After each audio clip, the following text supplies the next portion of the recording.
Ruto bid to calm Jubilee 2022 storm, and the story says that caught up in the murky politics of succession that is threatening to tear apart the ruling party, DP pledges loyalty to Kenyatta but cautions that there is only one leader in the party. Then, on the front page of the Standard, Uhuru, Ruto put on the face of unity. Of course, yesterday we saw them at different church services. There was Mass in Kiambu and another service in Nakuru County. The President and the DP appeared together in Kiambu, the President promising unity, and of course the Deputy President making attempts to sort of calm the disquiet. And I want us to begin there before we get to the other stories that are making headlines. And we saw a week, that is last week, things escalated so fast. There was the contestation from different parties, from different sides, get into the peak of their voices. Then things started to slow down, people calling for embrace, including the women leaders. Should we expect a toned down week this season, or we're yet to see what is in the bag? I think the politics now have heated up of succession, and it will continue to heat up unless the president rallies his troops and calls a parliamentary group meeting, because clearly you can see all this drama is coming from the parliamentary group. There's a section of MPs that are thinking that Uhuru is too young, you've heard them say that, and that he should continue leading. And there's another group of Jubilee MPs that is saying that Ruto should succeed him. Then there's yet another group who are not necessarily saying Uhuru should continue, but are saying that Ruto is not fit to be the president. So there's clearly a divided house. And I'm not in Jubilee, but if I was asked for my unsolicited advice as a party leader, the president should call a Jubilee parliamentary group meeting, right, and rally his troops together towards a common vision, because clearly right now they're thinking totally differently. But there are those who feel that even as you try to calm the disquiet, it's time for more focus on development rather than to try to deal with the political situations that are coming through. What is the best course of action that the president and his deputy need to take right now? Well, first of all, I believe it will tone down. And for us, I think when I saw the deputy president, and they were told by His Eminence, John Joel, that do not embrace that peace in fakeness. Stop doing these fake things.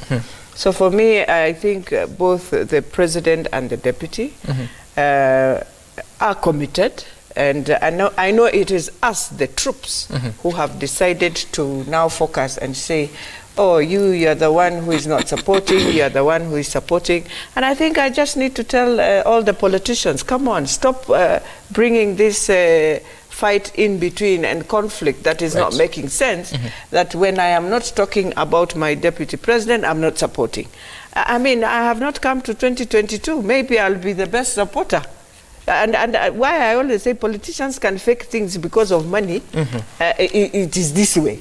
And the worst is, that is what we are doing now.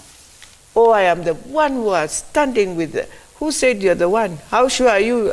You don't know where I go. You don't know what I say. Sure. So you should not just look at someone and have a perception. And because we know we have one leader, and if the deputy president is saying we have one leader, then we have the president to follow his agenda, to ensure he has a legacy so that it opens the way for the deputy president. But if we don't do that, even that presidency we are looking for, you won't get, because Kenyans will be asking a few questions, and this is a package they will be asking. While we want the president to leave, you have done this as a package. It was not the president alone. So for me, I just want to tell Jubilee, we must tone down. We must embrace each other. We must stop fakeness of saying you are the one who knows so much how to support the other. Then stand firm. Be firm on your words. Come out clearly. Don't just be firm on one word. Be firm on building the legacy of Jubilee to ensure the root cause that we want for the deputy president will be clear. it will not have hurdles as we go to the next level. And Joy, how do you ensure that this sort of the political discussions that are going on, they can go on, but also do you preserve the integrity of the development that Kenyans are looking forward to and the service delivery they need?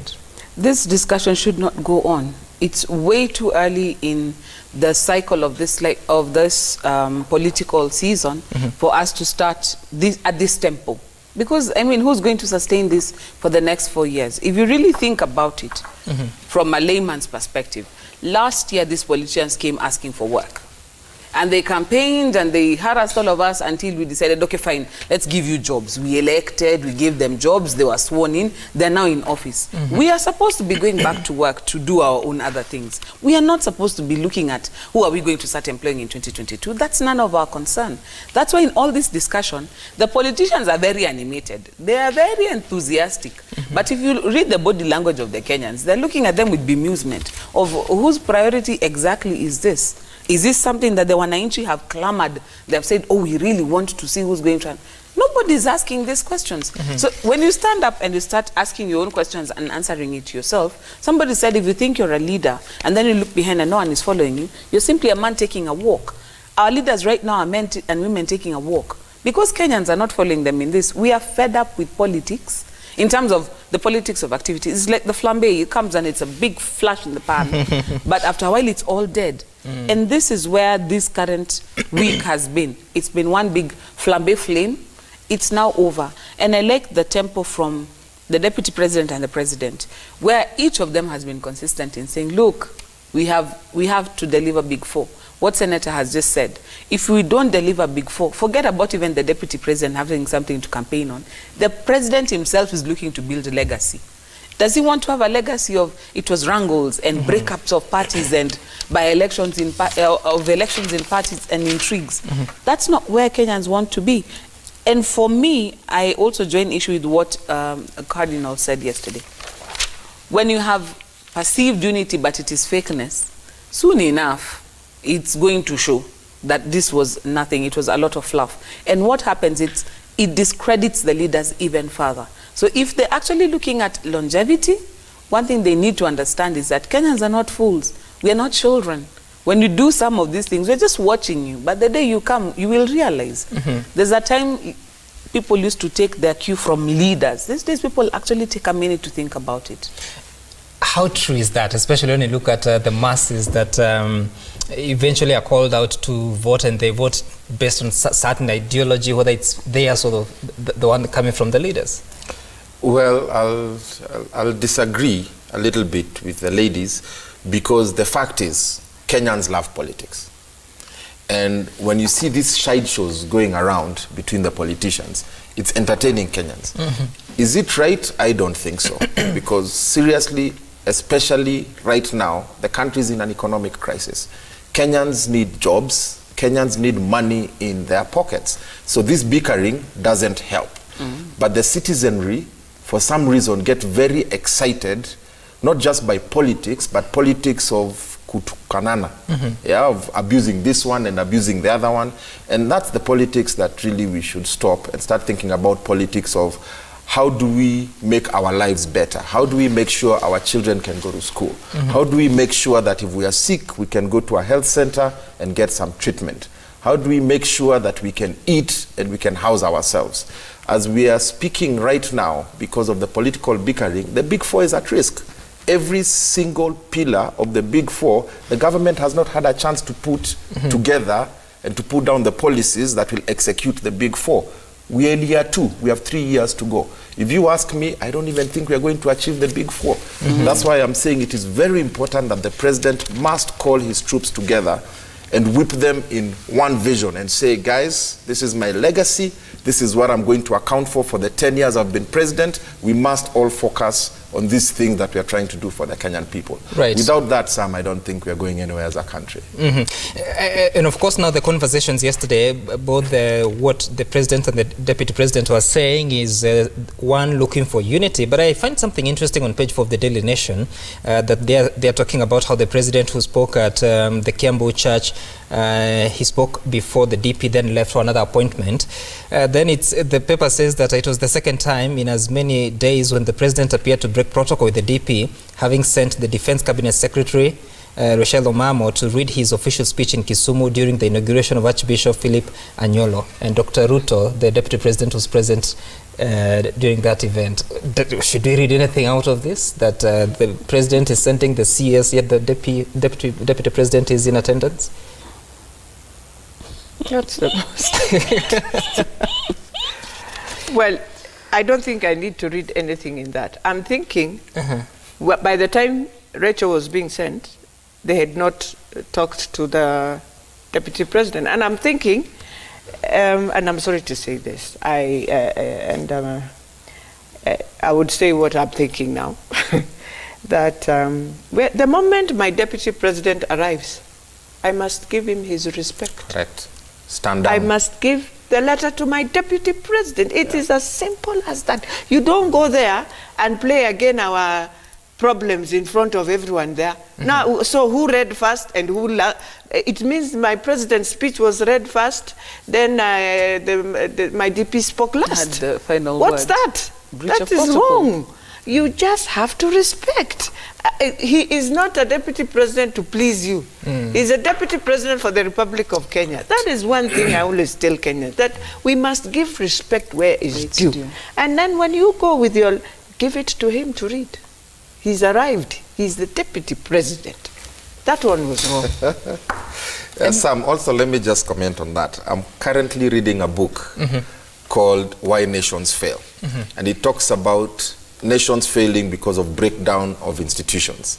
This was a classic example of a complete breakdown of an institution. There is no way, protocol-wise, that a cabinet secretary can act as president when the deputy president is there. The presidency is very clear on what the deputy president is supposed to do. Deputize and represent the president when the president was not there. So that was a complete break in the institution of the presidency, and I agree with the speaker, it is wrong.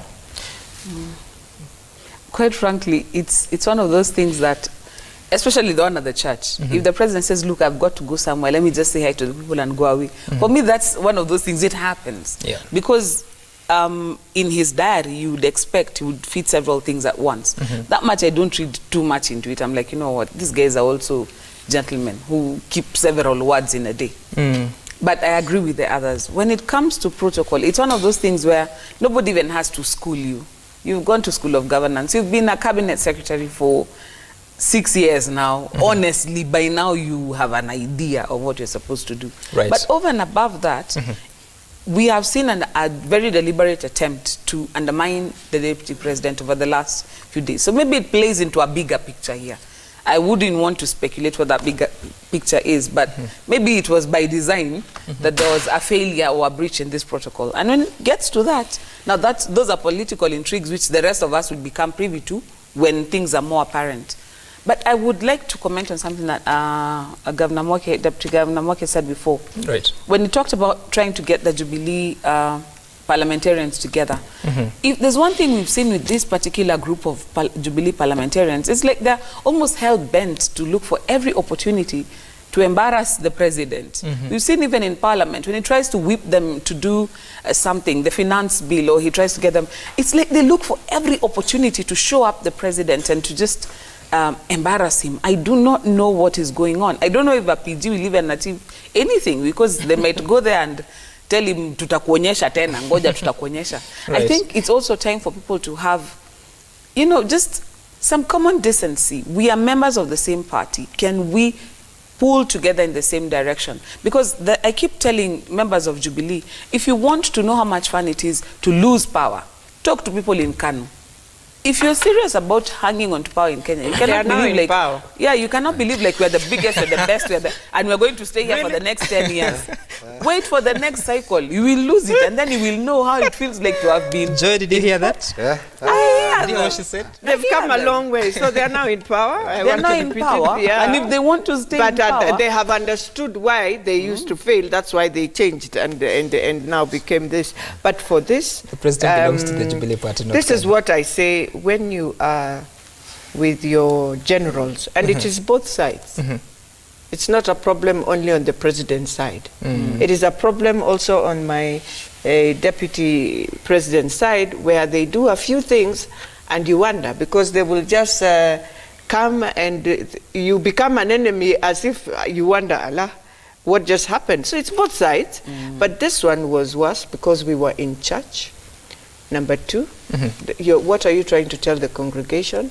3, we know very well, by law, the president's speech is the last. Right. So now when you come and read the president's speech, number 3, and then you move, because my prime minister was also there, so he spoke. You'd rather even give him also. You respect. You just respect that leadership and and you'll stand and say, I was sent, but now because we have here, and you hand it over. Yes, people will understand. I was actually trying to verify some of the facts, and I understand that actually that event, it is the CS, Rachel Omamo, who read the president's speech, and she read it after the deputy president had spoken. That's correct. She spoke last. Breach of protocol. But just to comment on what my sister Joy is saying about the parliamentarians in Jubilee not respecting the president, I think therein, Joy, lies the problem. And the problem is you have members of parliament or politicians going to get a Jubilee ticket to run for office just to get elected for their own selfish gain, not because they subscribe to the policies, to the ideologies of their party leader. So it clearly shows they are not on the same page. So we need now to change our politics, where the party leader says, this is my vision, this is what my party stands for, and I am only accepting those who believe in this cause to stand on my party. You don't just come as a joyrider to stand on my party, get on my back to get elected. We must now begin to have some sort of principles. And if the president and his members of parliament were on the same page, you'd not see these sideshows happening. Absolutely. That's true.